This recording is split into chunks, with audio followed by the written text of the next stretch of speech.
اعوذ باللہ من الشیطان الرجیم، بسم اللہ الرحمن الرحیم۔ السلام علیکم ورحمۃ اللہ وبرکاتہ۔ دوستو، سورہ توبہ کی آخری آیات سے بے روزگاری، تنگ دستی، غربت سب ختم ہو جائے گا انشاءاللہ۔ اب کیسے ہوگا یہ تو اب آپ کو جو طریقہ میں سمجھاؤں گا اس طریقے سے ہوگا۔ ڈیفرنٹ انداز میں آپ کو بتایا گیا۔ سورہ توبہ کی آخری آیات کے بے شمار عمل اور وظائف ڈیفرنٹ علماء کرام نے، مختلف اکابرین نے، مختلف بڑے لوگوں نے بڑے آپ کو بتائے ہیں۔ ایک طریقہ ہم سے بھی سن لیجئے۔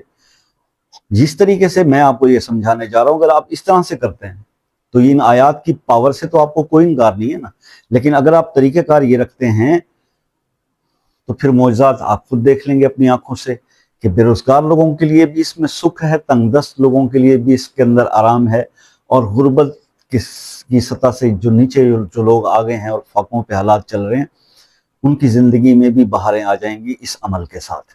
تو سورہ توبہ کو آپ نے پڑھنا ہے 70 ٹائمز، صرف 70 بار، اول آخر اس کے 7 بار دوشی پڑھنا ہے۔ اب اس کا پڑھنے کا جو ٹائم ہے نا، اس کے اوپر تھوڑی سی بات کرنے والی ہے۔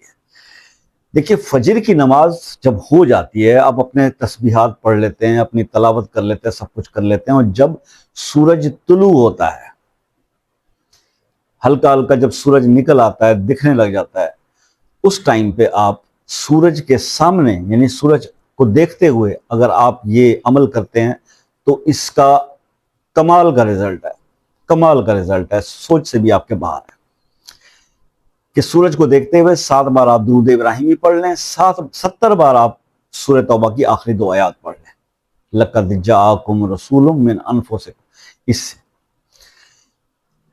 اور اگر ایسی مجبوری ہے، کیونکہ مجھے پتہ ہے یہ بعد میں شور شرابہ ہوگا کہ ہم تو فلیٹ میں رہتے ہیں، ہم تو 10 منزلہ، 20 منزلہ، 50 منزلہ بلڈنگ میں رہتے ہیں، بالکنی میں ہمارے تو سورج نہیں آتا، ایسے دوست بھائیوں کے لیے ایکسکیوز کوئی نہیں ہے، ان کے لیے ایک سہولت موجود ہے۔ وہ سہولت یہ ہے کہ آپ اس وقت کا انتظار کر لیں، کیلکولیشن جب سورج نکل آئے،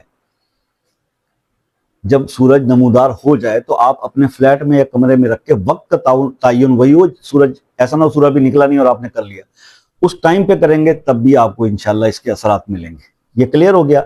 کیا پڑھنا ہے یہ بھی بتا دیا، کیسے پڑھنا ہے، کب پڑھنا ہے، کتنی بار پڑھنا ہے یہ بھی بتا دیا۔ پھر بھی اگر کچھ سمجھ میں نہ آیا ہو تو آپ واٹس ایپ پر رابطہ کر کے پوچھ سکتے ہیں۔ پاکستان میں عصر کی نماز کے بعد کا ٹائم جو ہے وہ ہم نے رکھا ہوا ہے۔ اس سے پہلے جو میرے بہن بھائی کالز پہ کالز کرتے رہتے ہیں یا رابطے کرتے رہتے ہیں، ان سے ہاتھ جوڑ کے معذرت ہے، پرسنل لائف بھی انسان کی ہوتی ہے، میں اس ٹائم پہ جواب نہیں دیتا۔ تو بس آپ عصر کے ٹائم کے بعد آپ رابطہ کر لیں اور اپنا پوچھ لیں جو پوچھنا ہے۔